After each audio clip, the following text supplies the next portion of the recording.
Hey everybody, and welcome to the Teaching a Christmas Carol in Middle School ELA training. My name is Dr. Jenny Cameron, and I am an instructional coach and I support teachers. But before I was an instructional coach, I spent 14 years in the ELA and communications classroom. And I would say A Christmas Carol is probably one of my all-time favorite stories to teach to students. So I wanted to create this training to support teachers teaching A Christmas Carol and kind of share my knowledge of 14 years of teaching it, answering student questions, parent questions, other teachers' questions, and developing a curriculum around it that I think is really universal for any version of the play, movie, or the novel. So you can use a lot of the suggestions I'm going to give you tonight in any of these things, and you can build on them and make them your own. Now, full disclosure, I am going to be using my resources that I have for sale in my TPT store, Teaching with Jenny. Now, you don't need to buy my resources to enjoy this training. Kick back and relax and, take some notes. And if you are inspired, awesome. If you're listening and you really would like some of my materials, I will have a couple QR codes at the end of this training so you can scan them and they'll go right to my resources that I've been talking to so you can find them, talking about, so you can find them if you want them. All right, so let's dive into teaching A Christmas Carol. Now, we're going to break this into 3 sections, the training. The first one is going to be why should you teach the Christmas Carol and how to field questions from your department heads, your administration, for parents who might be questioning due to the title A Christmas Carol, if the story is still diverse enough for the modern English classroom. So we're going to talk a little bit about how to address and talk about that and why it really is an important story to still be teaching.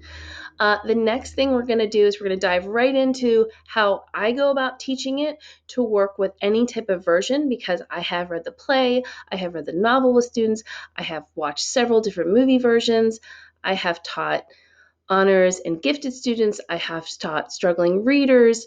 So I've taught the gamut of different types of students with this story, and some of the resources and tricks I'm going to give you tonight work for all of those students. The next thing we're going to talk about, if you stick around to the end, I'm going to talk a little bit about some of the questions I hear from students a lot. Why are there ghosts in A Christmas Story? Understanding the Victorian time period, and understanding how Charles Dickens and Queen Victoria were really an essential part of creating the modern Christmas that we celebrate around the world today. So with no further ado, let's jump into the training. So should you teach A Christmas Carol in the modern English classroom? Now, I think this is a really important question, and I absolutely think the answer is yes. I have a whole blog post about it online. You just need to go, it's at teachingwithjenny.com, and it says, why should you teach A Christmas Carol in the ELA classroom? And the reason I think it's important to teach the story, and it's still very important to modern day students as well, is because although it's set in a Victorian time period in Christmas Eve, although it's set in that time period, the story really has universal themes. The themes are about kindness. They're about helping your neighbor. They're about the trickle effect of your actions and how it impacts others. It's about not letting your life be ruled by greed. It's about being able to make amends for your mistakes. It's about the importance of family in your life. And these are all huge themes that are important to middle school students. There are a lot of questions that they're asking. They're a big part of being a good citizen, all the things we really are helping middle school students as they are turning into young adults and figuring out who they are. These are the types of questions they're asking themselves, and it's a great way to talk about it in class through the story. Now, yes, it's set in Victorian England on Christmas Eve, but that is really just the catapult to get the story going about our character that changes. Now, Ebenezer Scrooge is an excellent dynamic character. So this is also a great way to think about teaching the story, is just seeing how he changes. The plot is pretty clean and easy to understand as well. So another way to help students with plot. And we're going to talk a little bit about that in the training as well. The next reason why you should still be teaching A Christmas Carol is because it is a classic story and it is referenced in so many other writings and media that students who have the reference of A Christmas Carol will get the allusions that other writers use when they mention it. They'll have that deeper connection and understanding and background knowledge as they continue on as learners.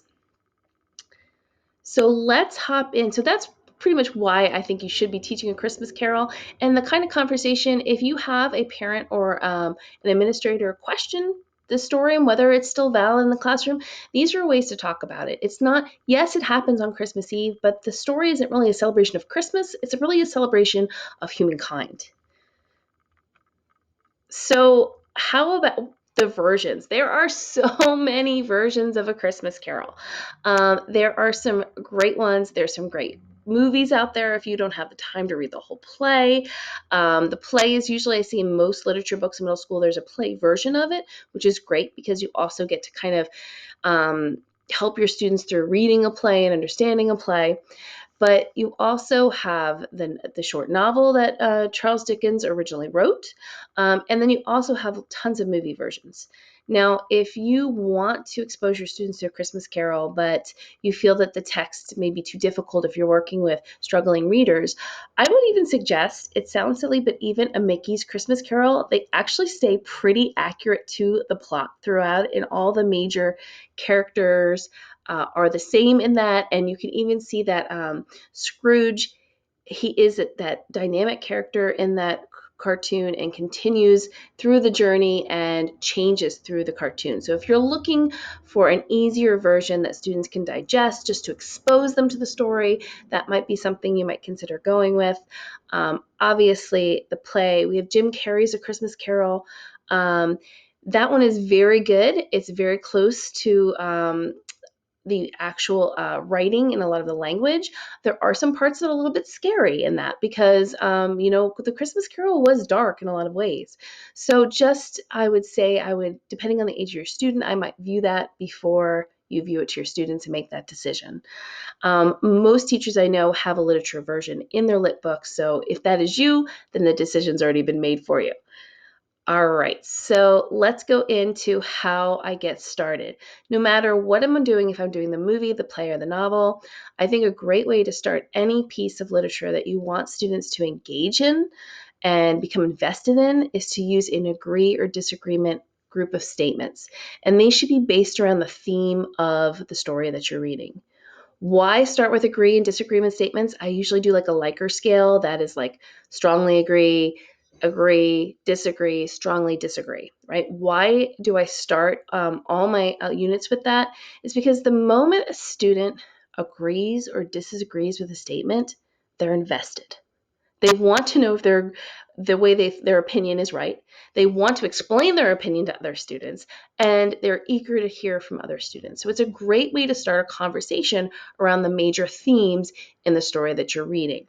And as you can see here on my screen here, we have my Christmas Carol pre-reading or previewing activity where I talk about things like, will money really make you happy? Right? Because we know that Scrooge feels he is not happy even though he has tons of money, right? And as you go down those questions there, they're all based around the theme and students can talk about them. It's a great way to get students talking about it. You could do one every day to warm up the class. You could do it all at once. You could do it independently. You could do it in small groups, but it gets students talking about the theme of the story, which ultimately gets them more invested in what they're reading or watching. The other thing I love to do is I love to do word clouds. And in my resource on TPT, I actually have several different word cloud shapes for Christmas Carol. So as you can see, I have two of them up here, the money sign and the ghost, so that people can pick the one they think is best for their class, or you could pick a group of them and break into groups and have students do different ones. If you don't understand how a word cloud works, or maybe you do and you've seen them before, you put all the text into a computer generator, and the computer decides by how many times a word is used, the importance it may have in the text, and it makes it bigger or smaller with that kind of information. And then what I use is a word cloud that also creates a shape, and the shape is a symbol that is represented in the story. So this is to help students make predictions about the story. And again, just like the agree and disagree statements, when students make predictions, they become more invested. because they want to know if their prediction is right. So what I usually ask students to do is pick out some words that stand out to them and either share as a class, share with a partner, share with a small group, the words that got their attention in the word cloud. And then they write a little prediction based on the words, what they think the story might be about. And then usually they might draw a symbol or create a statement at the end that we're going to come back to at the end of the story to see how accurate their prediction was. All right, so learning about the author. Now, this can always be important, and there's so many great YouTube videos about who Charles Dickens is. You can get in depth. There's a lot of great things. I think the History Channel might have a really good YouTube video. I'm trying to remember. I think it was the History Channel. And so there's a lot of things to choose from. If you do Ed Puzzle, I know there are some on there. But just something as simple as a KWL chart can be efficient for learning about Charles Dickens. This is something a student could do independently with small group or with the class. You can guess on what might they already know about Charles Dickens, and maybe they do know some things about him. Maybe they know other books that he's written. Maybe they've never even heard of him. So what do they know about the author? Then what are they wondering about the author? And then what they've learned. And usually I just have students do a Google search. What can we learn about Charles Dickens? What are some facts we've learned about him? Or if you've chosen a video for students to watch about him, you can use this KWL chart in the same way. Now, this little poster here, these are both also in my TPT bundle. This is kind of like a little color sheet and a poster for the classroom there. I find sometimes just having that available for students to color in the holly. We know there's some students that have to stay busy while they're listening or being part of a group. That's a great way to use that resource. All right, teaching characterization. Again, this is a great story for teaching characterization because Scrooge is a clear dynamic character. So as you can see, these are some of the graphic organizers from my resource, but you can do this on your own as well. So by just kind of sketching out an Ebenezer Scrooge in the middle of your page and have students talk about the 6 characterizations of a character, of a fictional character. And that means things like what does the character say? What does the character do? How does the character feel? What does the character look like? How do other people react to the character? And just taking notes on that as you go through the story to help better understand how the author is crafting the character for you and crafting the visualization of that character for you.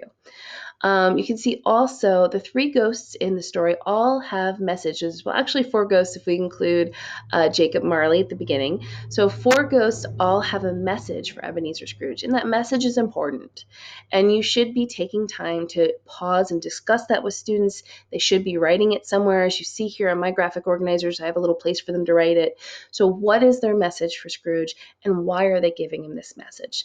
This will help students understand the building of the plot as well, because as each ghost comes to visit him, it builds on the conflict of the story leading up to our climax, whether or not Scrooge is going to live to see another day to make those changes. How do I assess A Christmas Carol? I usually, because I've done several different versions over the years, I usually keep my assessment of it rather broad and based on the plot structure and students understanding the plot. As you can see here, I just have a quick 6-question quiz that I give here. I have some projects and activities that I like to do with students as their main project with my unit. Again, I do assess them, and depending on which version of the story you are doing, you may want a more in-depth assessment, but I know that keeping a basic plot assessment quiz is a way I can show that students understand the story and the flow of the story, because I usually focus a lot on understanding plot, understanding the flow of the story, understanding dynamic characters. If I'm reading the play version, I'm also focusing on how the play is structured and set up and how students can read that better. So I usually don't focus on a lot of really in-depth comprehension questions that are like, quotes from the play, because I'm usually asking students to already do and learn a lot in the story. I just want to know that they can understand the story. That's my personal preference. You may feel differently about how you assess students for this, depending on what your goals are and your objectives for your students. Show what you know. I like to get creative. This is around Christmas time, and students, they want to be creative. You want to keep their attention. You want them to be excited to come to class. So some of the things that I like to do with students to show what they know and show that they understand characterization and character development is I have a little text there, or I have students pick two characters from the story, and what would the text between those characters be like? So one of the things, like if it's Scrooge and his cousin Fred, who is texting Scrooge and inviting him to the party, and we know Scrooge doesn't want to come to the party at the beginning. Fred never gives up on his uncle. He invites him every year to Christmas party, and he never shows up. And so what might that text look like? And by promoting students to pick a character that would text with Scrooge um, lets us know that they understand through the language they're using, they understand the conflicts between the characters, and you want to encourage them to put like details that make the character who's speaking clear. So that is a fun way to kind of test that they know characterization or understand the conflict between characters in the story. I love to include an Instagram or social media with most of my stories, and that's based on the plot. You think about if Scrooge was recording his night via social media, what were the important moments in the night that he would capture, and why would they be important? So students can draw these, they can use pictures from the internet if they are online, they can write in little captions that show that they understand the plot structure and how Scrooge's night is flowing.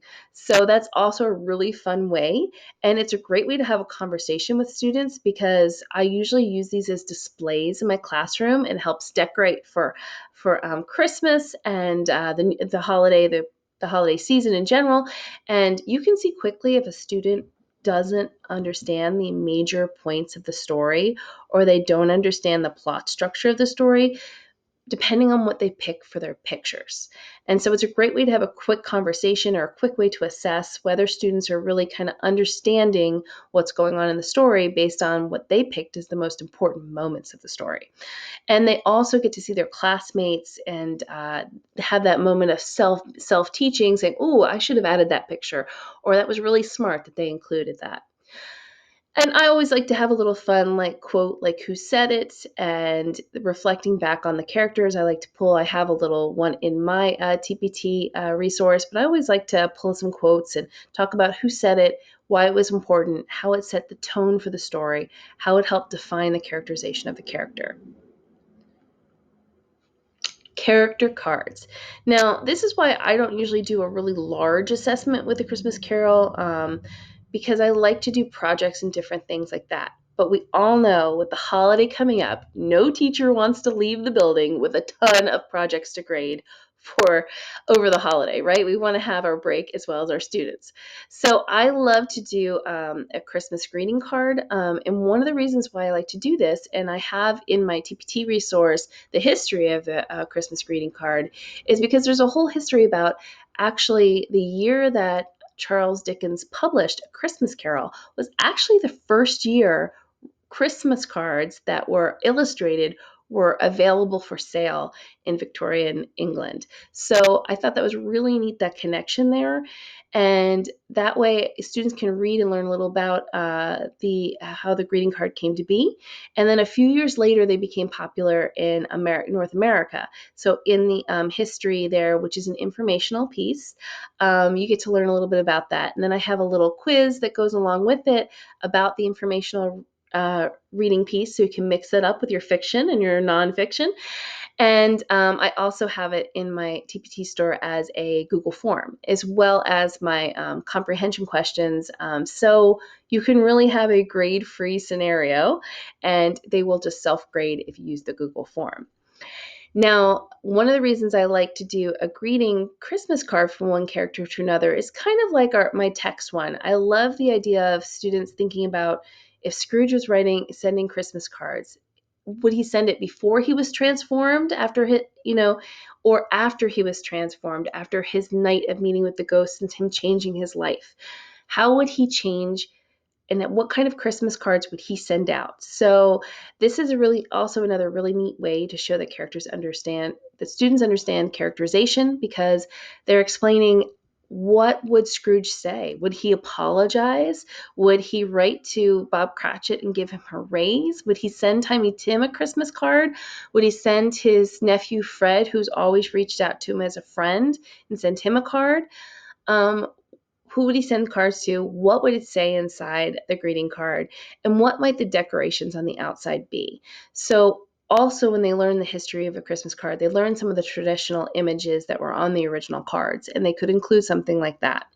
This is also a great way to decorate your classroom for the holidays with student art. You can never go wrong with decorating your classroom with student art. And the great thing about this can be decoration free for you on your side because you have the students create the cards. And once they've created them, I like to do like a gallery walk where they go around and they see each other's cards and they make positive comments on a sheet of paper about each other's cards. And then I pull out the tape and I have them hang them themselves in the classroom. I set up a bulletin board and I have students hang them, and class is decorated, everybody's feeling good. And what a great way if you have parents, other teachers, administrators come into your room and they see a room fully decorated for Christmas with holiday cards, but also there's learning happening behind those cards. So that is why I like to use that as a possible project. Another thing I started doing several years ago, and it's been a big hit ever since, is teaching a lesson on kindness. That, like we said earlier in the training, that even though this happens on Christmas, that this is really about human kindness and understanding how we treat each other well, and that helps. It's a ripple effect, right? And when Scrooge changes his way, it's a ripple effect of kindness. And before that, he didn't realize the impact he was having on all the people around him that wasn't positive. So this is a kindness bingo card, but this is actually something students can take home over the holiday. Or you can actually, I've had some people buy this from my TPT store and do it with their entire building or their entire grade level. And what it is it's several bingo cards that have just positive things you could go and do that are random acts of kindness. Things like, inviting someone to sit with you at lunch, sharing, giving somebody who needs a pencil. It could be, helping by setting the table, turning your phone off at dinner, things that you could do, holding the door for somebody. These are all things you could do to just help someone out. And what students can do is then they can mark the bingo as they go through the kindness. And then I have little prizes they can collect once they do certain bingo cards. And I often have copies of several of them out. And so students can pick one, they can fill the whole card out, they can do an actual bingo, they can change them out, and it can be a lot of fun. And I've had a lot of kids take them home and their whole family gets involved. So it's a really cool experience. If you're interested in this, it's in my TPT store as part of my big bundle, but it's also sold separately. And I think I just have it for $2 or $3. It's not very expensive. But I also have a blank one in there so you can fill out your own kindness activities as well. And that is, that is the end of my training about how I actually use my resources. And then I'm going to jump into in a minute some history about Victorian England. But if you're interested, I have several different versions on my TPT store. But if you're interested, the mega version gives you everything. It gives you like my drama lesson. It gives you all of the little assessments on the Google Forms. It gives you all the kindness bingos. It gives you all the word clouds. It gives you all of the material you just saw and even more. Gives you my free gifts for students that are bookmarks. So there's a ton of stuff in there. If you're interested in that, you can scan the QR code here. And if my head is in the way and keeping it from scanning, it is actually Teaching with Jenny at TPT, just Teaching with Jenny. You can go there to grab it. And if you can't scan it, I'm going to show it in a minute again. And when I finish talking about Victorian England, and we'll make sure you can scan it then too. I'll also put links below in the show notes here so you can grab it there as well. Okay, sorry, I have an itch. So our last leg of the training is talking a little bit about understanding Victorian England. Now, I did a lot of research on this time period because I had students asking me a lot of questions over the years, and I wanted to make sure I could answer them. And the more I learned about this time period and its impact on our modern day Christmas, the cooler it has become, and the more fun it has been to share this with my students and teach this story. So, one big question I always get from students is, why are there ghosts in this story? Why is this story scary? Isn't it supposed to be a holiday story? And yeah, there's ghosts in the story, and depending on the version you read, the ghosts can be pretty scary. And why do we have that? Well, there's a couple reasons. During Victorian time period, um, seances and ghost hunting, ghost stories were extremely popular and very in vogue. And actually Charles Dickens was very interested in it and had written it in his diaries. They had attended seances and things like that. So it was very interesting that in that time period people were very interested in ghosts. And just kind of Halloween or Day of the Dead, there was a lot of the Christmas type traditions that are connected to Druid time period and Celtic time period. Believe that Christmas Eve was this night where there was a thin veil between the human world and the spirit world.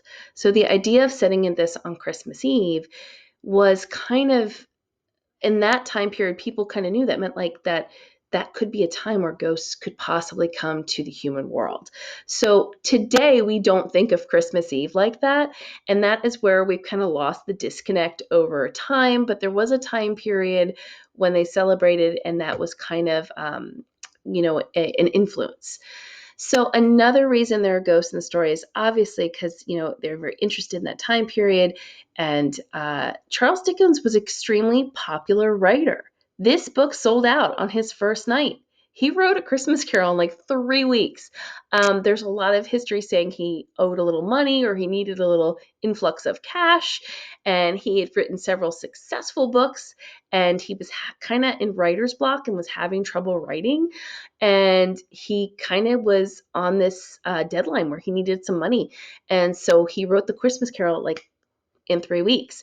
And if you're interested a little more in this story, there is a movie that came out a few years ago, and it was called The Man Who Invented Christmas. And although it's a movie and it takes some liberties, it does have a lot of factual things about Charles Dickens and about the situation around him writing The Christmas Carol. It's a great story, and I've actually watched that with some of my honors and gifted students, and it's been a neat way to kind of enhance the perspective of how the story was written.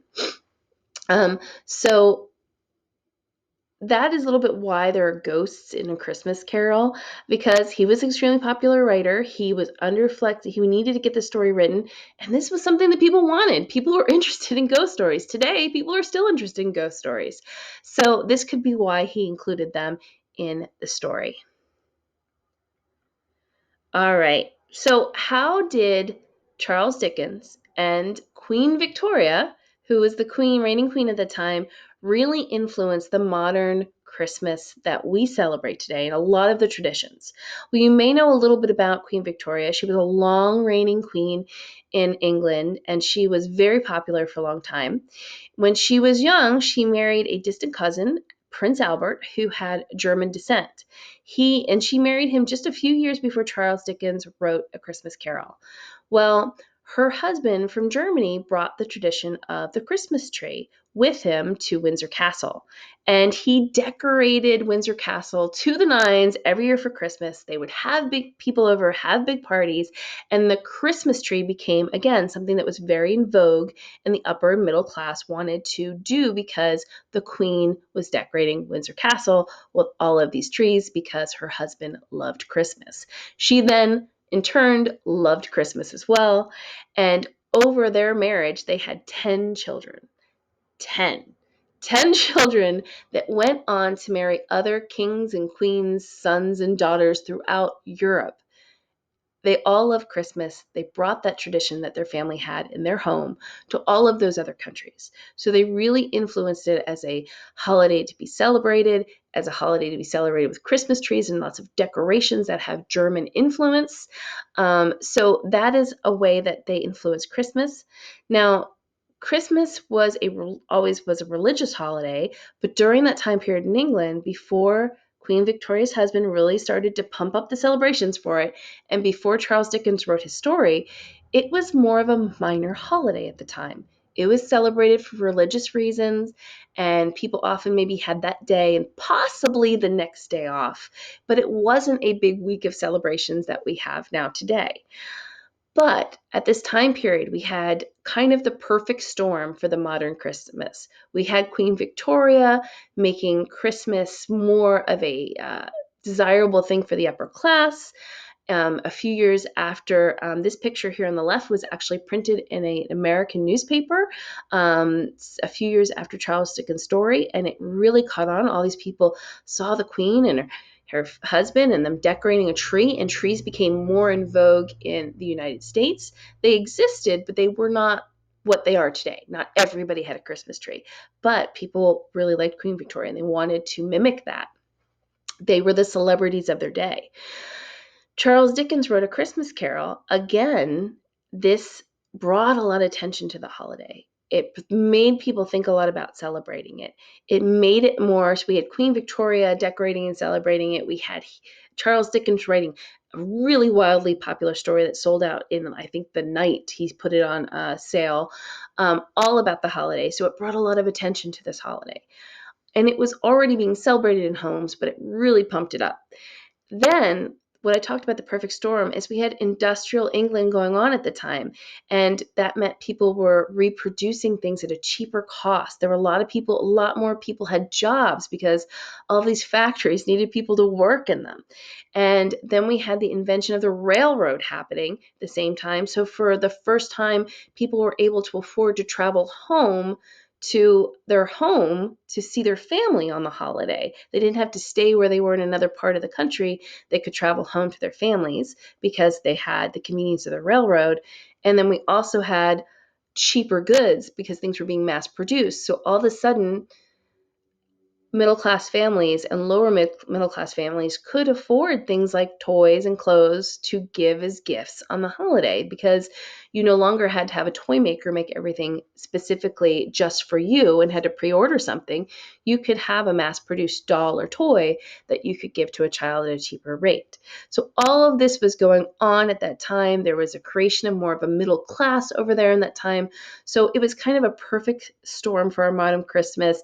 All of this influence that really had the holiday explode to the modern holiday that we know it as today.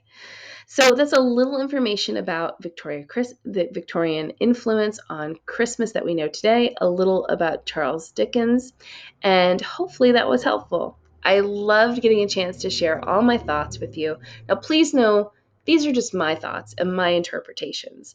So you may have different ones, but I just wanted to reach out to people during this season to share my passion for teaching this story and hopefully giving you a little extra support, giving you a little love, making your life a little easier this holiday season. So have a wonderful holiday. Enjoy your students. Enjoy your time with them. Enjoy your family. And I'll see you next time.